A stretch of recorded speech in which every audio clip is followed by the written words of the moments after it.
Now, from News Channel 8, this is Good Morning Washington. If you have not vacationed this summer, don't worry. We're sitting down with a travel expert that says it's best to do your family travel in the fall. We'll tell you why. I don't think so. I'm going back to Cali.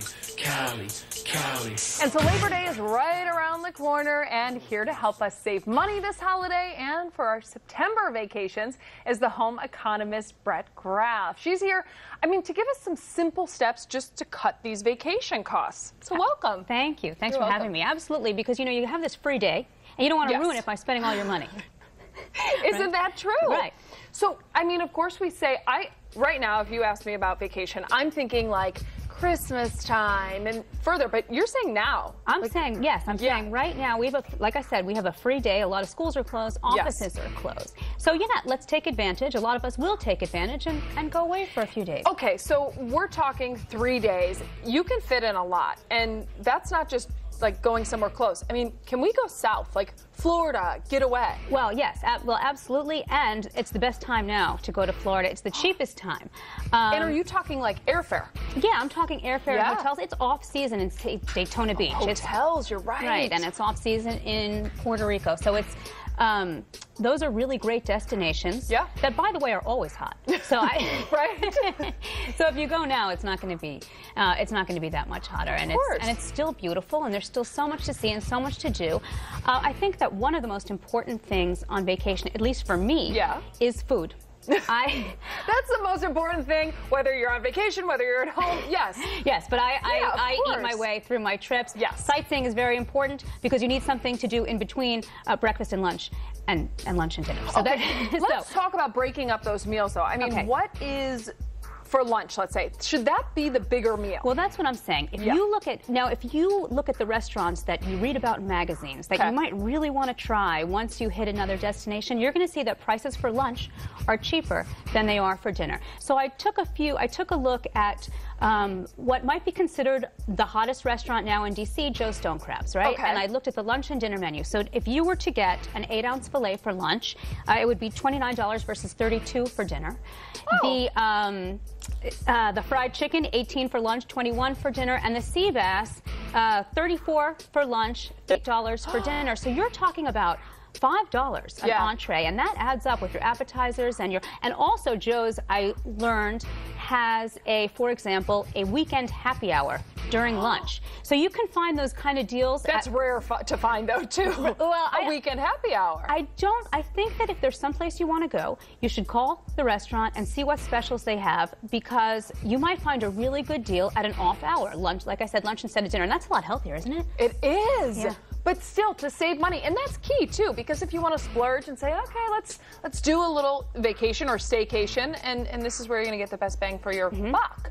Now, okay, so if we are going to be maybe staying a little bit closer or driving somewhere that's only a few hours away, let's talk about gas. Okay, that's a huge cost of vacations. It is. The first thing I would recommend is to check the government website, fueleconomy.gov. It's absolutely incredible. It spits out gas prices for every gas station in the city. Wow. You can shop for gas online. Now, where you live, you might already have a favorite gas station. You might know where the neighborhood cheapest gas is. Okay. But if you're traveling, you're in new territory. And what's more counterproductive than driving around? to find cheap gas, right? So we're wasting gas looking to save money, of course. Yes. Looking for cheap gas. Yeah. Also, you want to pack light when you pack your car. For every 100 pounds you put in your car, you're going to spend 7 cents more in gas per mile. And it makes sense. And the same thing with tire pressure, because the more your car is weighed down, the more fuel it needs to power forward. So you want to travel light and efficient, and your car needs to be healthy. Well, and it makes sense, but we don't think about these kinds of things. Right. So what if we're doing like a resort, and we do just want to get away for a few days? There is something that we need to keep in mind, and that's these resort fees. A lot of times hotels will advertise a nightly price, and you'll get there and you'll discover that there's a resort fee. So if you're traveling anywhere near a resort and you're buying a hotel that's close by, you want to ask if that includes, the price includes the resort fee. Okay. There's a lot of travel scams out there. Now, and speaking of scams, tell us about like 5 signs that basically we could get caught in a scam. Yeah, let's talk about that. First of all, if you win a vacation, and they I know where this is going. and they ask you for a fee or for your bank account, okay, no. Yeah. We're going to say We don't no want to that. Okay. If you're going to a destination and they cannot tell you what luxury means or what 5-star means, and they cannot give you specifics. Yep. Red flag. Okay. Okay. You also want to be very careful about vacation clubs, and especially when they're high pressure. It's actually when they're high pressure. If they tell you have to buy now or you're going to miss out. Miss out. Yep, miss out. Done. Walk away. Yeah. And the reason is, even if they're legitimate, those kind of high-pressure tactics usually tell you that there's going to be very few destinations and very few times you can travel. Yeah. Okay, so another red flag. Pass on that. You won't miss out. Just pass on it. Right. And you want to hang up on the robocall. Yeah. Those. Be done with it. That's a scam.